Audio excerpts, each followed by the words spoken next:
Good evening friends. நம்ம இன்றைக்கி பார்க்க போகிறது ஒரு வாழைக்காய் வறுவல்.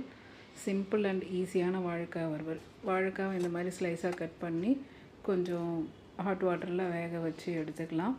ஒரு ஒரு 2 மினிட்ஸ் ஆஃப் பாயிலிங்கில் வெந்தால் போதும்.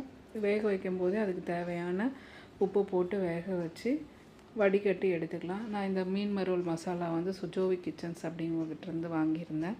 இந்த மசாலா வந்து மீனுக்காக மட்டும் இல்லைங்க, வெஜிடேரியன்ஸுக்கும் யூஸ் பண்ணிக்கலாம். தட் மீன்ஸ் வாழைக்காய், உருளைக்கிழங்கு அந்த மாதிரி நீங்கள் எந்த பொருள் வறுக்கிறதுனாலும் அதுக்கு யூஸ் பண்ணிக்கலாம். இந்த மசாலாவோடு கொஞ்சம் எண்ணெய், லைட்டாக தண்ணி ஊற்றி நல்லா மசாலாவை மிக்ஸ் பண்ணிவிட்டு இதை இந்த வேக வச்ச வாழைக்காவோட கோட் பண்ணி எடுத்து வச்சுக்கலாம். இந்த எண்ணெய் எதுக்காக விடுறோம் அப்படின்னா, அந்த மசாலா நல்லா அந்த வாழைக்காயில் கோட் ஆகிறதுக்காக தான். இது வந்து நீங்கள் வறுக்கும் போது அந்த மசாலா வந்து பிரிஞ்சு வராது, நல்லா அந்த வாழைக்காவோடைய கோட் ஆகிருக்கும்.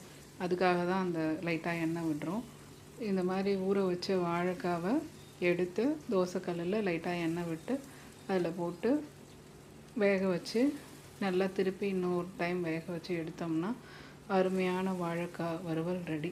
இந்த வாழைக்காய் வந்துட்டு நீங்கள் ரசம் சாதம், சாம்பார் சாதம், தயிர் சாதம், எலுமிச்சை சாதம், புளி சாதம் இந்த மாதிரி எதுக்காகவும் யூஸ் பண்ணிக்கலாம்.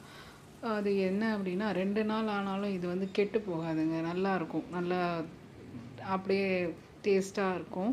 ஸோ இதை வந்து நீங்கள் 2 டேஸ் வரைக்கும் கூட யூஸ் பண்ணலாம். பார்த்தீங்களா, வாழைக்காய் எப்படி நல்லா தகன்னு வெந்து வந்திருக்கு. இதை அப்படியே நல்லா திருப்பி விட்டு முருகை வறுத்து எடுத்து நம்ம என்ன ரைஸோடு வேணுமோ அதோடு வச்சு சாப்பிட்டுக்கலாம். இந்த மசாலா உங்களுக்கு தேவைன்னா அந்த கான்டாக்ட் நம்பர் வந்து டிஸ்கிரிப்ஷனில் போடுறேன், அவங்கக்கிட்ட நீங்கள் வாங்கிக்கலாம். அவங்க குழம்பு மிளகாத்தூள், அப்புறம் ஹெல்த் மிக்ஸு எல்லாமே சேல் பண்ணுறாங்க.